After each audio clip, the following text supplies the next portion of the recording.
Excuse me, আপনার কি খুব ঘুম পাচ্ছে? বালিশ এনে দিব আপনাকে? সরি, মানে আপনি বারবার আমার ফ্রেমের ব্যাকগ্রাউন্ডটা নষ্ট করছেন। শুনেন, যেখানে ইচ্ছা যান, কিন্তু আমার ফ্রেমে আসবেন না। ভাইয়া, আমি যাকে দেখতেছি তুমিও কি তাকেই দেখতেছো?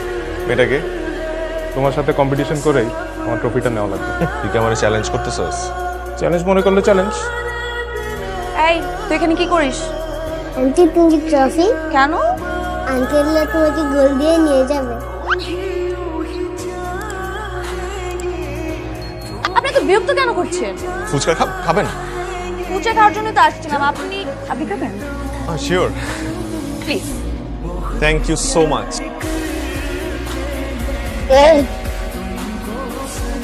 এত ঝাল কেন? পানি পানি পানি। না না, আমি দিচ্ছি পানি। এই যে পানি। Thank you. কি পানি? ঝাল পানি। কেমন লাগছে আপনার? আইসক্রিম নাই? আইসক্রিম লাগবে? ভয় পান কেন? আমি বাঘ না ভাল্লুক? দাঁত দেখে তো মনে হয় কামড়ানোর অভ্যাস আছে।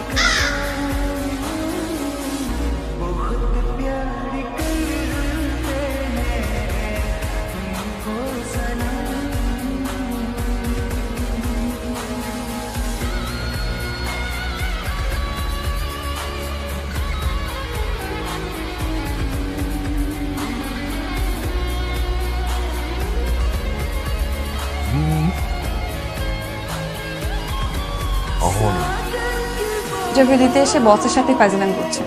এখন যদি আপনার চাকরি না দেয়? না না প্লিজ, এই চাকরিটা না পেলে ও বাচ্চা নিয়ে না খেয়ে মরতে হবে অনেকদিন পর। কেমন আছেন? আপনি তো দেখছি ইন্টারভিউ দিতে এসে বসকে প্রশ্ন করছেন। আমি কিন্তু আপনাকে অনেক খুঁজেছি। আমি এক্সপেক্ট করেছিলাম যে আপনার সাথে আমার আবারও দেখা হবে। কারণ আমি এতদিন মেলবার্নে ছিলাম। আর এইদিকে আমি একদম ভার্সিটি লাইফ থেকে এখন পর্যন্ত একাই থেকে যাচ্ছি।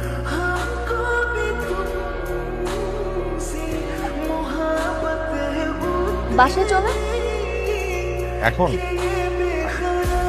চা কফি? কফি তো খেলাম, কালকে তাহলে দেখা হবে সকালে।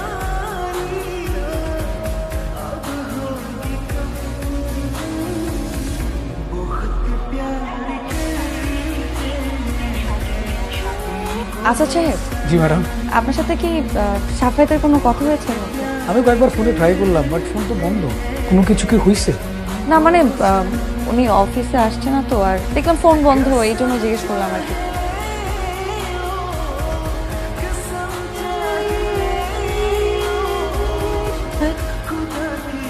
কি হয়েছে আমাকে বলো। তেমন কিছুই হয়নি। কি হয়েছে আমাকে বলো।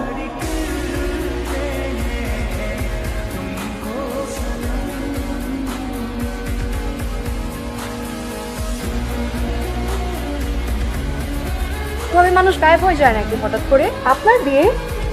তাহলে ম্যাডাম তুই না থাকলে আমার কি হবে? সাফায়েত বিদেশ থেকে আসুক, তারপর তোকে পার্মানেন্ট করে ফেলবো। হ্যাঁ, তোমার শরীর এখন কেমন? আগের থেকে অনেক ভালো। তুমি ওষুধ খাচ্ছ তো ঠিক মতো? ওরে বাবা, তিস্তা থাকতে অনিয়ম করার কোনো সুযোগ আছে নাকি? তিস্তা কোথায়? ওকে একটু ফোনটা দাও। কিরে, কেমন আছিস?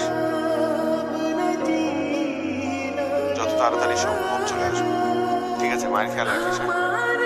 আমাদের বাড়িওয়ালা রেজা আঙ্কেলের মেয়ে তিস্তার সাথে আমার মা হুট করে আমাকে না জানিয়ে বিয়ে ঠিক করে ফেলেছিল। সেখানে আমার কোনোভাবেই তাদের প্রস্তাব ফিরিয়ে দিতে পারেনি। সুন্দর দেখি বল, না দেখি বলি সুন্দর। আমার একটাই মেয়ে, ও কথা বলতে পারে না তো, তাই ওর কথা কেউ না বুঝলে খুব কষ্ট পায়। তুমি ওকে কোনো কষ্ট দিও না, ওকে যত্নে রেখো। তোমাকে আমি আমার ছেলের মতো বলে দিই, তুমি ওকে ভালো রেখো। আমি আপনার মেয়েকে কখনো কষ্ট দেবো না। ছুটি কি 5 দিনে দিলেই হবে, নাকি আরো 2 দিন বাড়িয়ে দিই?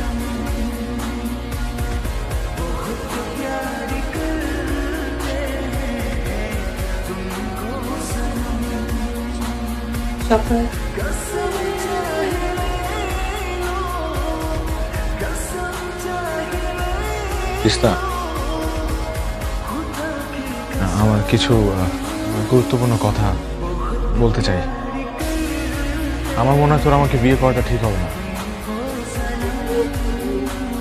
আমার মনে হয় যে তোকে বিয়ে করলে কখনো সুখী হতে পারবো না, কখনো ভালো থাকবো না।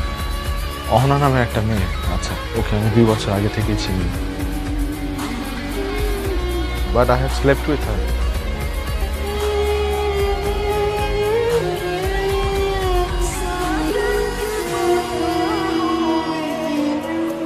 Thank you.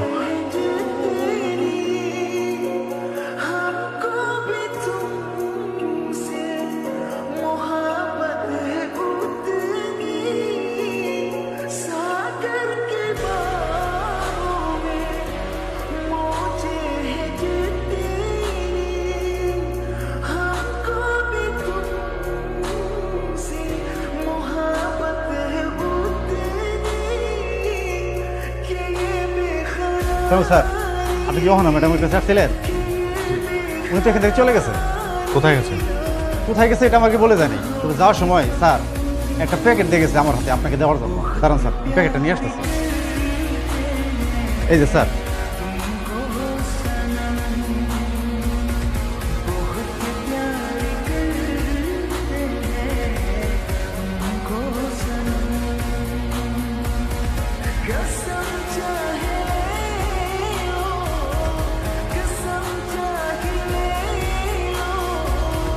সাফায়াত, আমি জানতাম তুমি আসবে। তুমি যখন চিঠিটা পড়ছো তখন আমি তোমার থেকে অনেক দূরে। তোমার সমস্ত পরিস্থিতি আমি জানি বলেই তোমাকে প্রথমে বলতে পারছি। তোমার জায়গায় আমি থাকলে আমি অন্য কিছু করতে পারতাম না, কিন্তু মাঝে মাঝে সত্যিটা মেনে নিতে আমারও কষ্ট হয় যে আমার নয় তার পিছু ছুটবো আমি কতকাল। আমি চলে যাচ্ছি, তুমি চোখের সামনে থাকলে আমি নিজেকে নিয়ন্ত্রণ করতে পারবো না। তোমার উপর আমার কোনো রাগ নেই, তবে জেনে দেখবেন তুমি আমার শেষ ভালোবাসা।